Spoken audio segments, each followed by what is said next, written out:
Krishnamurti in dialogue with Dr. Alan W. Anderson. J. Krishnamurti was born in South India and educated in England.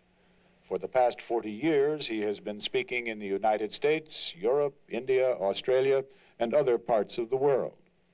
From the outset of his life's work, he repudiated all connections with organized religions and ideologies and said that his only concern was to set men absolutely, unconditionally free.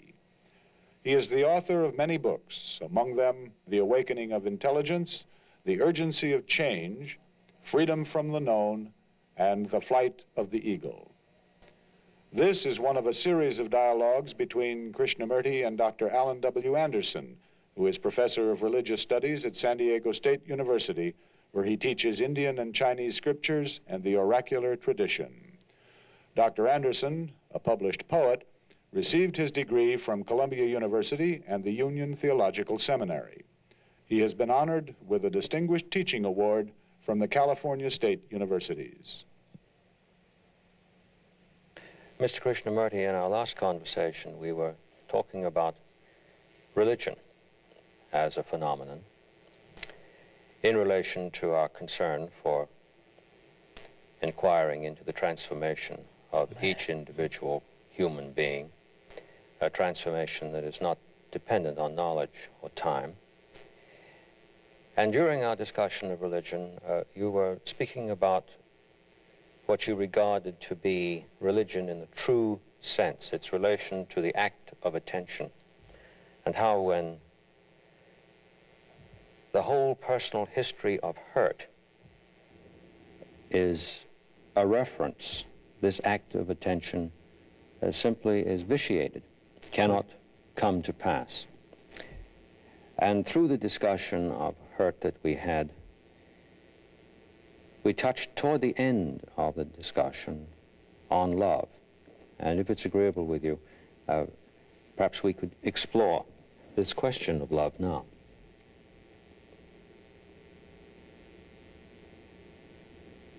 So when you use the word explore,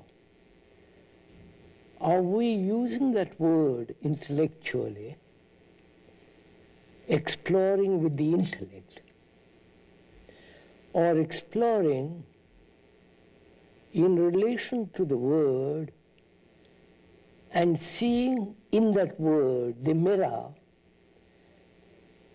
which will reveal ourselves in that mirror? I hope the latter. Yes. Mm-hmm. That is, the word is the mirror. Yes. In which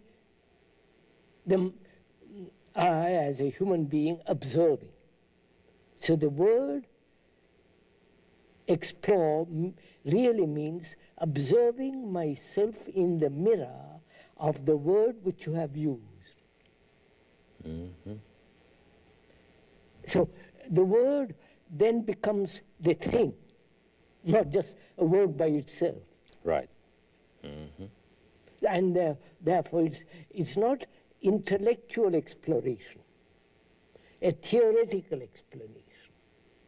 It could be the beginning of a meditation. That's what I want to make quite clear. Yes, that is where I would want to be in relationship to the subject. Mm-hmm.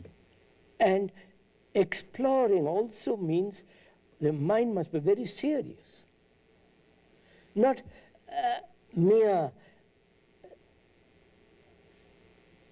caught up in the mere desire to achieve something, to know how to love. Mm-hmm. I mean, how to acquire the neighbor's love. Yes, become a successful lover. Successful lover. Yes.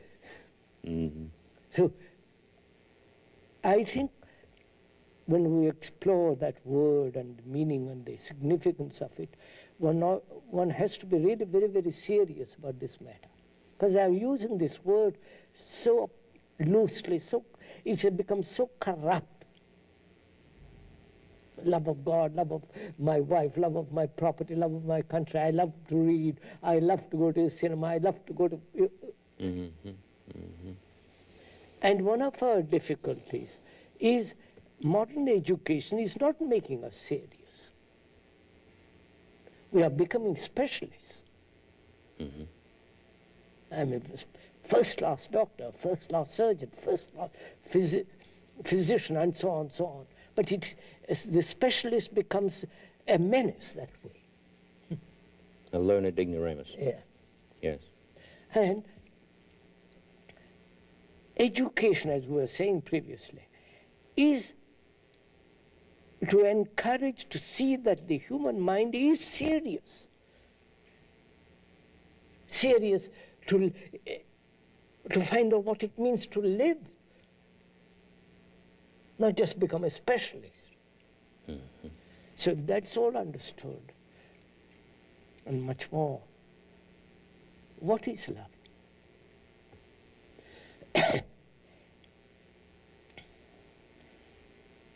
Is love pleasure? Is love the expression of desire? Is love sexual appetite fulfilled? Is love the pursuit of a desired end? The identification with a family, with a woman, with a man?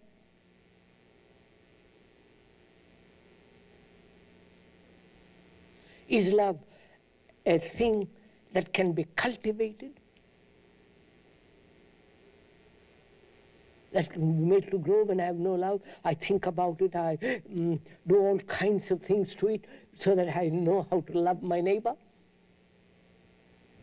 We sometimes hear the admonition that one has to work at it. Yes. In terms of our conversations up to now,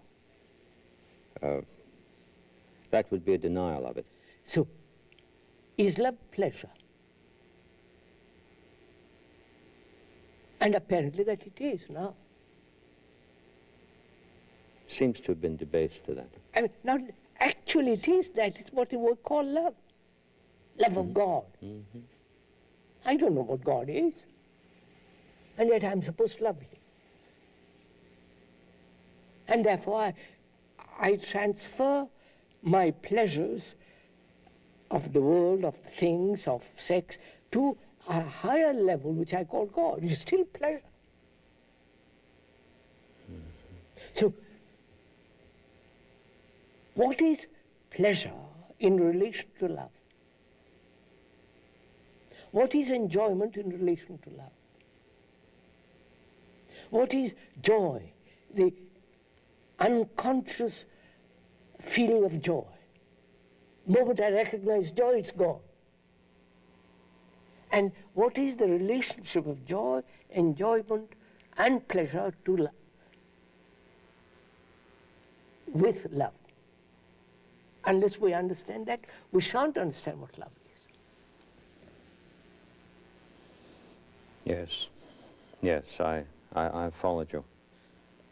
And take what is happening. Love has been identified with sex. Love making. Love sexually. You follow, sir? The very construction, love making love It's a horrible thing. is... I feel it gives me a shock, love making. So that was love. See, that's what, you see, sir, I think this is very important. What the Western civilization has put this over the whole of the earth. Through cinemas, through books, through pornography, through every kind of advertisement, stories. This sense of love is identification with sex, which is pleasure, basically. The whole glamour industry is based on that. On that. On that. All the cinema, you know, the whole thing. Yes. So, can the mind, again we must come back to the point, can the mind understand the nature of pleasure and its relationship to love? Can a mind that's pursuing pleasure, ambitious mind, a competitive mind, a mind that says, I must get something out of life. I must reward myself and others. I must compete. Can such a mind love? It can love sexually. But is love of sex, is that the only thing? So, and why have we made sex such an enormous affair?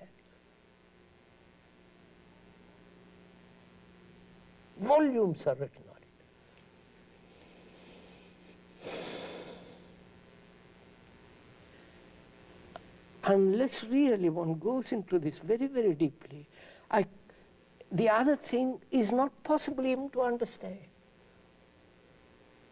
We can talk endlessly about what love is not, theoretically. But if we use the word love as a mirror to see what is happening inwardly,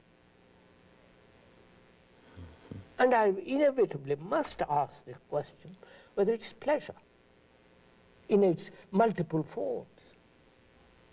Can a man who is top executive got to that position through drive, through aggression, through deception, through ruthlessness, can he know what love is?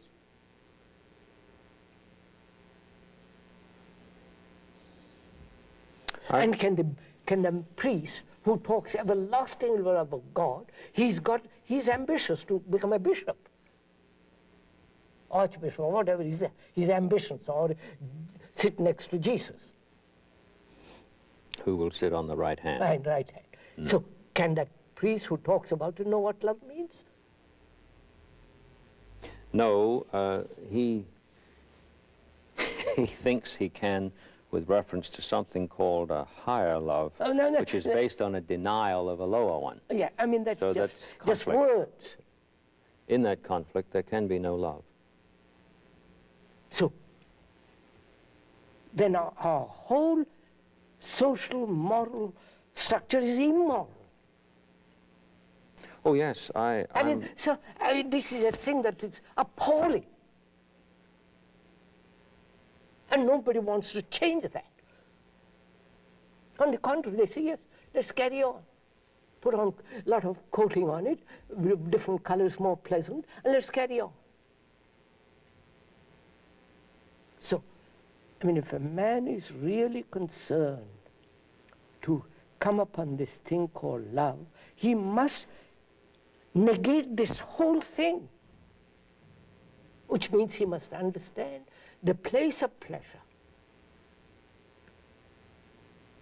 whether intellectual pleasure, acquisition of knowledge as pleasure, acquisition of a position as power. You follow? The Yes. whole thing. And how is a mind that has been trained, conditioned, sustained in this rotten social conditioning, how can it free itself before it talks about love? It must first free itself from that. Otherwise, your talk of love, it's just another word, it has no meaning. We do seem, in Western culture particularly, to be very sex-bound. On the one hand, we're threatened with unhappiness if we don't succeed sexually. Yes, that's right. Yet on the other hand, the whole history of clinical psychology focuses precisely on the pathology of sexuality Of course. as somehow able in itself, as a study, to free us. Yeah. The interrelationship between those two activities, the desire to succeed on the one hand and the necessity to study what's the matter with the drive on the other, brings about a paralysis. Yeah. So you see, this thing, sex, has become, I don't know, such enormous importance right through the world now. In Asia, they cover it up. They don't talk about that. If you talk about sex, is something wrong. Here you talk endlessly about it. But there, you don't, certain things you don't talk about. You talk about it in the bedroom, or perhaps not even in the bedroom. But you never, I mean, it's not done. And when I talk in India, I bring it out. They're a little bit shocked because a religious man is not supposed to deal with all that kind of stuff. He's supposed to be beyond. No, he is supposed to, but he doesn't talk about it. Now, that's one of the things. Why has sex become so important? You see, love is, after all, a sense of total absence of the me. Total absence of the me. My ego, my ambitions, my greed, all that which is me. Total negation of all that. Negation, not brutal denial or surgical operation, but the understanding of all that. When the me is not, the other is. Obviously, it's so simple. You know, so the Christian sign, the cross, I was told, is a very, very ancient symbol, previous to Christian acceptance of that symbol. Yes. It meant wipe out the I. I had never heard of that. Wipe out. Wipe out the I, the me. The I, wipe it out. You understand, sir? Yes, in a non-canonical statement of Jesus, it's written that he remarked that unless you make your up down and your down up, your right left, left right, the complete total turning of something upside down that one has been accustomed to do, a 180-degree turn, then one doesn't come to the kingdom of heaven, which of course in his language is not over here to be expected. He said precisely it doesn't come by observation. It's not here, it's not there. It's within one, or in the Greek it doesn't mean in as a locus, but it's a presence. It's a presence. Yes. So when we are inquiring into this question of love, we must inquire into pleasure. Pleasure in all its varieties. And its relationship to love, enjoyment to love, real joy, this thing which can never be invited, and its relation to love. So we better begin with pleasure. That is, the world has made sex into an immense thing. And the priests, right through the world, have denied it. Yes. They won't look at a woman. Though they're burning inside with lust and all kinds of things, they shut their eyes.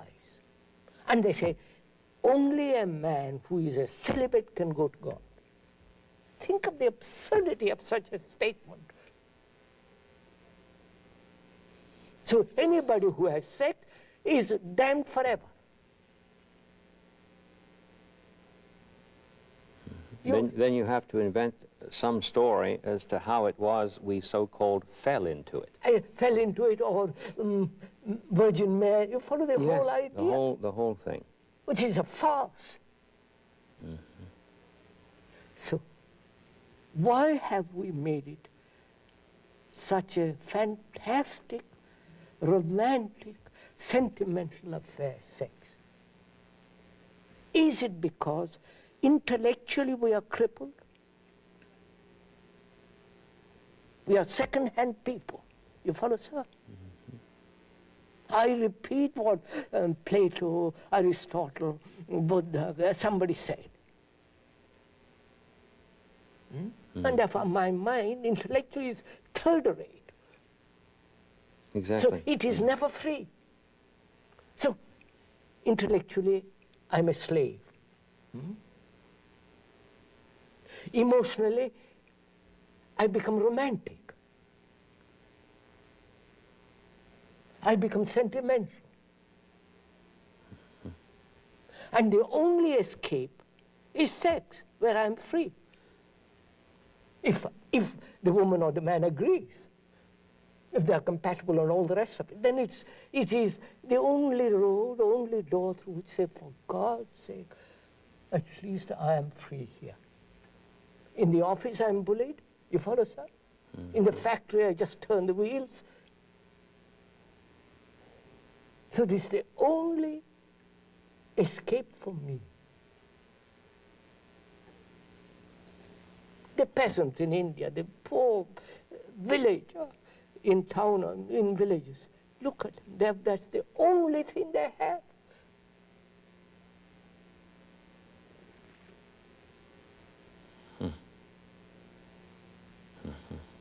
And religion is something, yes, I agree, we should be celibate, we should be all the rest of it, but for God's sake, leave us alone with our pleasures, with our sex. So, if that is so, and it looks like that we're intellectually, morally, spiritually crippled human beings, degenerate, and this is the only thing that gives us some relief, some freedom. In the other fields, have no freedom. I have to go to the office every day, I have to go to the factory every day, I have to, you follow? Cinema once, 3 times a week, or whatever it is you do. You've got, and here, at last, I'm a man, woman.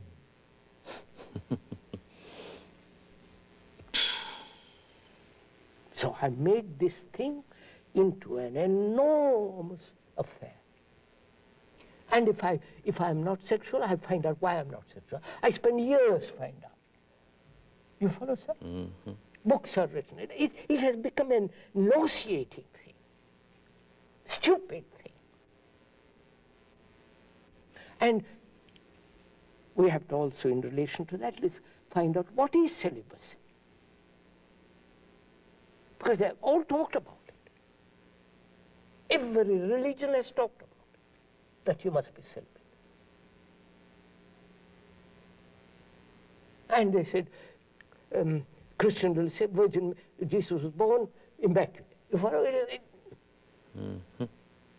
And the Buddhists, I don't know if I was told of a story that the Buddha, the mother, conceived because she, out of not human relationship, out of same thing. They don't want sex to be associated with a religion. So, and yet every priest is burning with it. And they said, you must be celibate.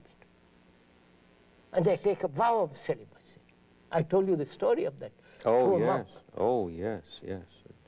A deeply moving story. So- yes. And what is celibacy? Is it in there, in your heart, in your mind, or just the act? If I've been following you correctly, it seems to me that you pointed to sex here as undergone in a utilitarian way. It's a means to. It's a means to, and therefore, since... A routine, insistence, encouragement, you follow? Yes. Always a goal that lies outside the activity. Therefore, it can never be caught up to. Therefore, conflict. Therefore, conflict and repetition.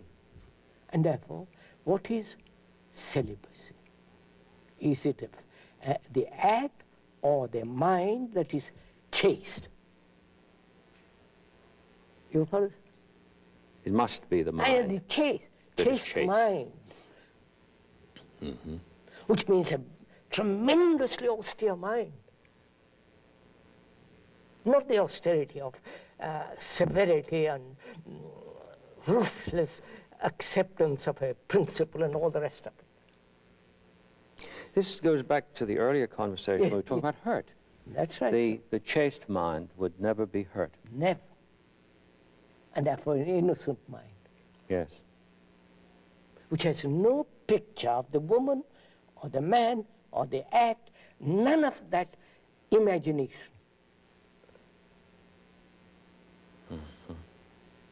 So, This is very, very fundamental. I know in our conversations that I keep bringing up things that I've read and studied, because that has largely been the occupation of my life.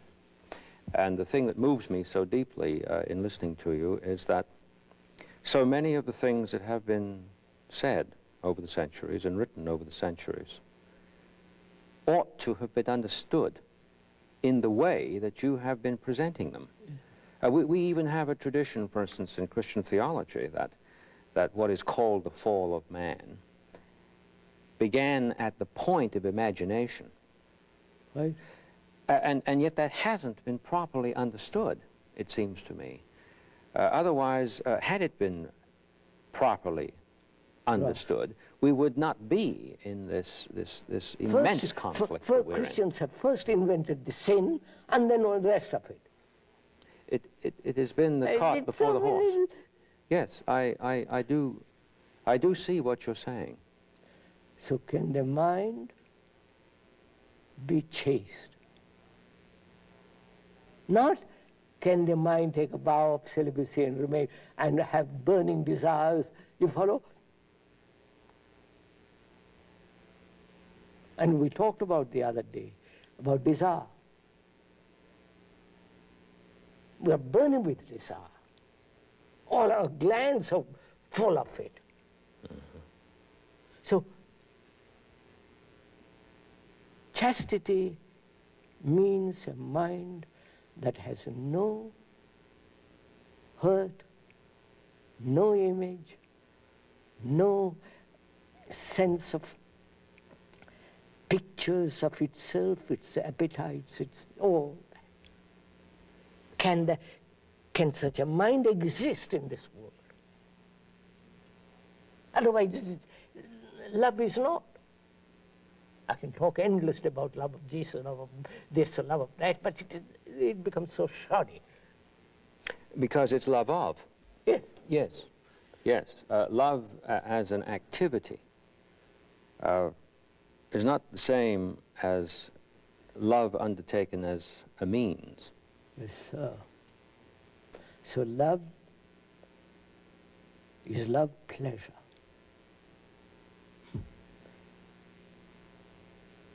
I can only answer, it is not, when I've understood pleasure. And understand not verbally but deeply, inwardly, see the nature of it, the brutality of it, the divisive process of it. Because pleasure is always divisive.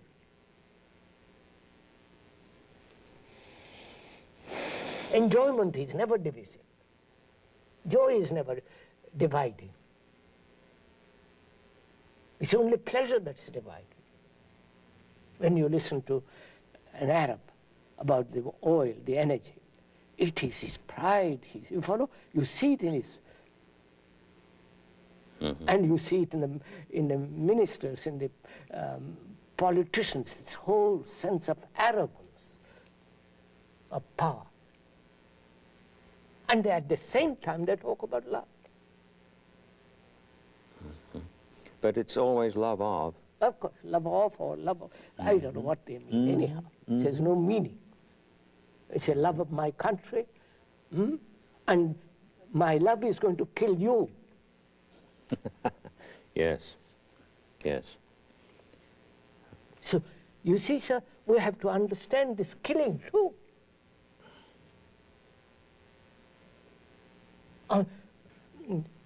the Western civilization has made killing a perfect art.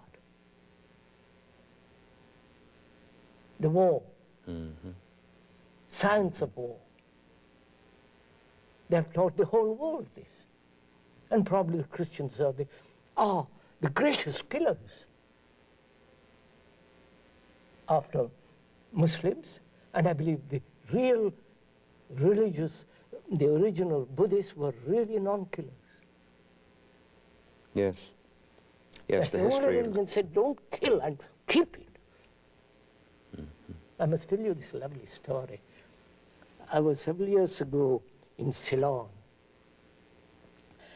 and a Buddhist couple came to see me. They said, we have got one major problem. We are Buddhists by practice. And they said, we don't kill, but we eat meat. I said, I just did that. I said, what do you mean? He said, we change our butchers. Goodness me. You follow? We change our butchers, therefore we are not responsible. Amazing. And we like meat. Oh, I said, is that the problem? He said, no, not at all. Our problem is, should we eat a fertilized egg because that contains life? Oh, dear me. Just, sir.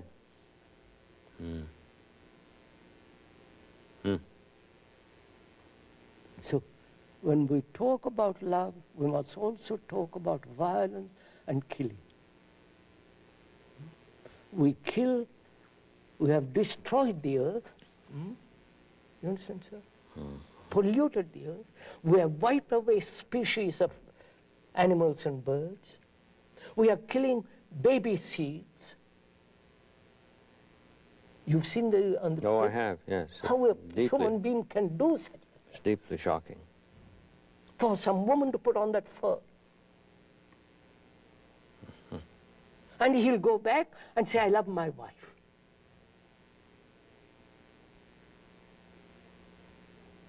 So, and we are trained to kill. All the generals are there preparing endlessly means of killing others. That's our civilization. You follow, sir? So, can a man who is ambitious love? No. No. Therefore, finish with ambition. They won't. They want both. Therefore, it means don't kill. Under any circumstance, don't kill an animal to eat. I've never eaten meat in my life. Never. I don't know what it tastes like. Not that I'm proud that I'm vegetarian, but I couldn't do it. And just the killing has become an industry, killing animals to feed human beings. You follow, sir? Yes, it has. Right. I was thinking as you were speaking about chastity. And it came to me that the chaste mind would have to be an undivided mind. Yes, sir. Killing and loving. And trying to get them together. And then taking all manner of means to palliate my obvious failure to get them together. Look. The enormity of what you have brought out is truly staggering. And this, I'd like to stay with for a second, if you don't mind. I've been listening very intently. It's that your radical counsel to make this stop Yes, in sir. oneself is so radical that it requires a kind of seriousness Oh, that is not a quantitative relationship No, to no. seriousness. In fact, we don't really understand what that word means. The relationship between seriousness and love has been coming into Yes, sir. my awareness here. so if I'm serious, then I will never kill. And the love then has become as something, it is really compassion. Passion for all. Well, compassion means passion for all. But when you say one will never kill if he loves, you mean within the context of this image-making activity where one kills by design. Yes, not so. Suppose, sir, my sister, if I have no sister, but my sister is attacked. Yes, Man comes to rape her. I will act at that moment. precisely. My intelligence, because I love, I have compassion. That compassion creates that intelligence. That intelligence will operate at that moment. If you tell me what will you do if your sister attacks, I'll say I don't know. I will know then. Yes, I quite follow that. I quite follow that. But we've made an industry of designing Design killing. on all levels, not only ourselves. I don't know.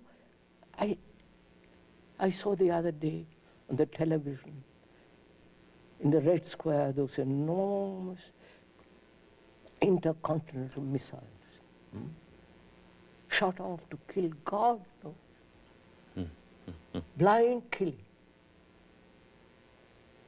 And the Americans have it, the Indians have it, the French have it. Have to have it. Of course. They must exist. Yes. So, can the mind be free of this urge to kill? Which means, can the mind be free of being hurt?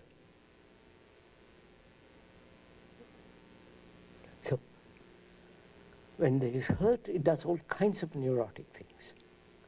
Is pleasure love? Is desire love? But we have made pleasure desire into love. I desire God. You follow, sir? I must learn about God. You follow the whole thing. God is my invention.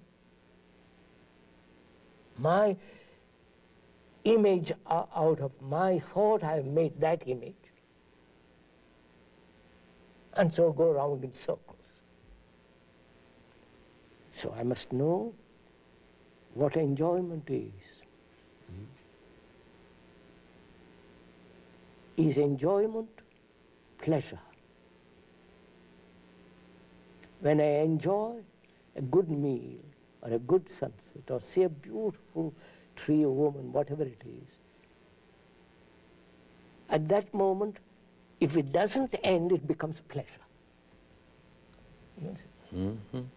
If the mind, thought carries over that enjoyment and wants it to be repeated the next day, it has become pleasure. It's no longer enjoyment. I enjoy, and that's the end of it. William Blake has very, very beautifully, it seems to me, pointed to this. And, of course, he was regarded as a madman, as you know.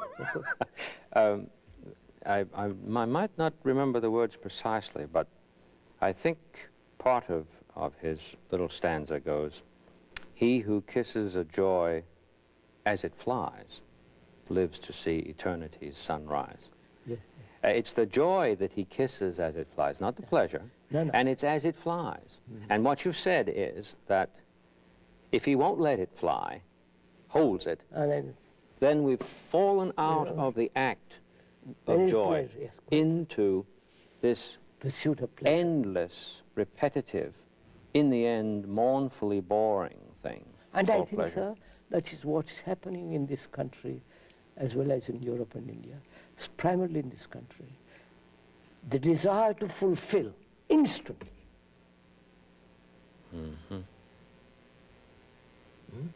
The pleasure-seeking principle. Be entertained. Put more. If I go to be entertained. This goes back to what you were pointing out earlier. In the last conversation we had, here somebody feels empty, needs to be filled. Lonely. Filled, Lonely, yes. filled, looking for what we call fulfillment, filling up full. Filling up full. Filling up full. And yet, if one undertakes to make this act of attention that you referred to in our discussion about religion, in order to fill up the whole, then we've had it. We're not going to do that. There's been an endless history of that attempt under the name of control Of course. of thought.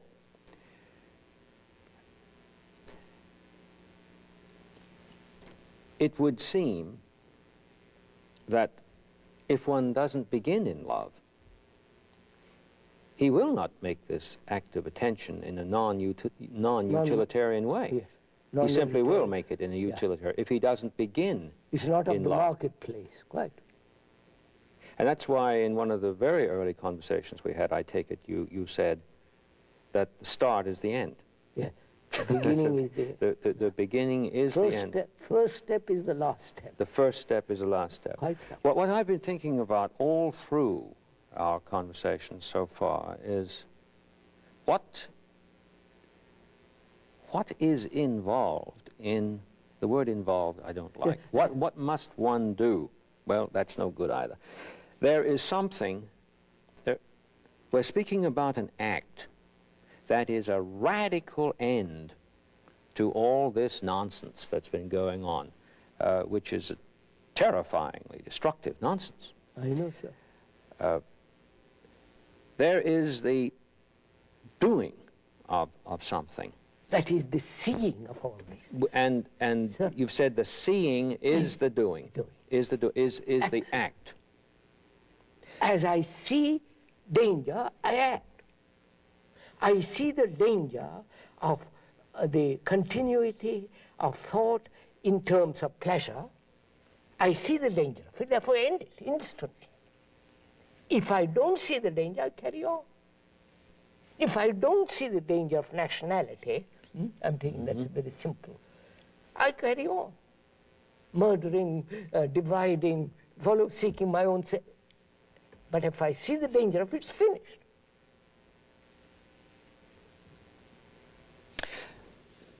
May we relate here just for a moment love to education? Yes, yes. As a teacher, I'm Yes, sir. immensely concerned in this.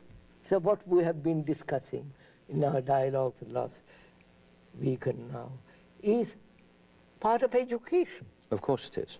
It isn't. Education is there and well, it's educating the mind to a different thing. I'm thinking of the student who sometimes comes to the teacher and says, I simply must change my way of life. That is, once in a while you'll find a student who is up to here, I know. really had it, as we say. The first question they will usually put to you is, what must I do? Now, of course, that's a trap. In following you, I've come to see that with much greater clarity than I observed it for myself before. Simply because they're looking for a means when they say that. We're What not must I do? talking, right, we're not talking about a means. No. Means is the end. Quite. I'm thinking of the history of Christianity in this. You've got the question, what must I do to be saved? The answer is believe on. On, yes. And then the poor person is stuck with what this means and ends up believing in belief. Yes, believing, quite. And that, of course, is abortive. The student comes and says, what must I do? Now, in our earlier conversation together, we reached the point where the teacher and the student were talking together. Yes. We're doing that we're now. doing this now. I'm not your teacher, but we are doing that now. Well, no, I understand in our conversations that is not your role, but I must confess that it has been working out in this order, because I have learned immensely.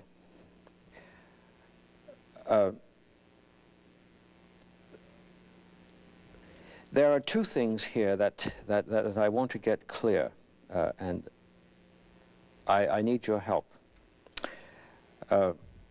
On the one hand, to make this pure act of attention, I need only myself. Is that correct? No, not quite, sir. Not quite. Not quite. So let's put the question first. Question is, what am I to do in this world? Yes.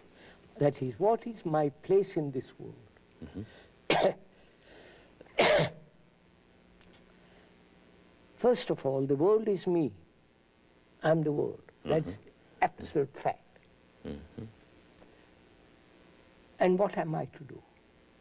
The world is this: corrupt, immoral, killing, no lack of love. There is no love. There's superstition, idol worship of the mind and the hand. There is war. That is the world. What is my relationship to it? My relationship to it only is if I am that. If I am not that, I have no relationship to it. I understand that in terms of act. Yeah, that's it. In terms of act, not a notion that I have.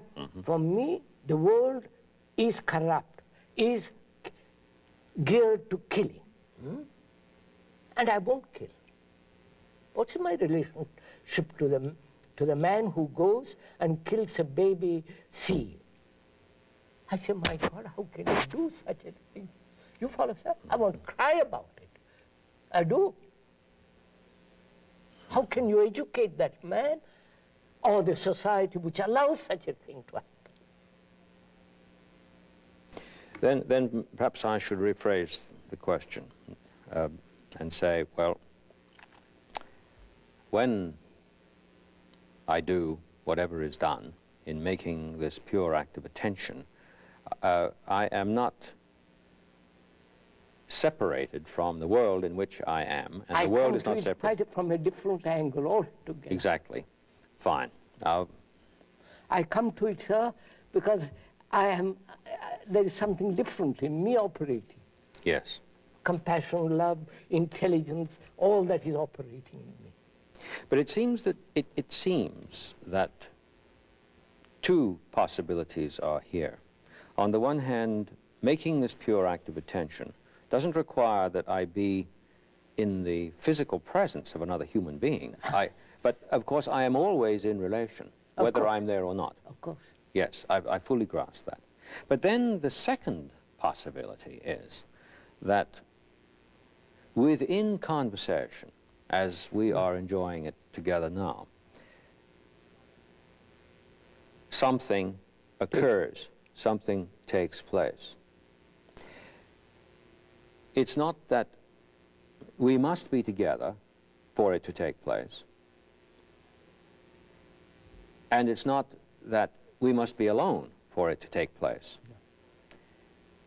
Therefore, what we have established is that something occurs which is quite beyond all these distinctions of inner and outer. You're over there and I'm over here. Take what takes place. See what takes place. First of all, we are serious. Yes. Really serious. Second, the killing, the corruption, we've cut it, finished with it. So we stand alone, alone, with not isolated. Because if I am not, if my, not, when the mind is not that, it is alone. It hasn't withdrawn, it hasn't cut itself off, it isn't built an ivory tower for itself, it isn't living in illusion. It says that is false. That's corrupt, I won't touch it. Psychologically, I may put on trousers, etc., etc., but I won't touch inward, psychologically that. And it's... Therefore, it is completely alone. And it is saying this amidst all this mournful round. Now, yes. therefore, being alone, it is pure. Yes. Therefore, purity can be cut into a million pieces, it will remain still pure. It's not my purity or your purity, it is pure. Like pure water, it remains pure water. Entirely full, too. Wholly full. It takes us back to that Sanskrit. This is full, that is full. Fullness is issued forth from fullness. It's a pity that the English doesn't carry the melody that the Sanskrit does. So you see, that's very interesting from this conversation. What has come out? The thing is, we are frightened of being alone, which is we are frightened of being isolated. But every act a human being does is isolating himself. That is, when his ambition is isolating himself. When he is nationalistic, he is isolating himself. When he says it's my family, isolating itself. I want to fulfill, isolating itself. When you negate all that, not violently, but see the stupidity of all that, then you are alone. And that has tremendous beauty in it. And therefore that beauty, you can spread it everywhere, but it still remains alone. So the quality of compassion is that. But compassion isn't a word, it comes with intelligence. This intelligence will dictate if my sister is attacked at that moment. But it's not intelligence. Say, what will you do if? Such a question and an answer to that is unintelligent. I don't know. Oh yes, I'm following you precisely. But it is unintelligent. Say, but I'm going to prepare to kill all those people who are my enemies. Which the army, the navy, the whole sovereign governments are doing.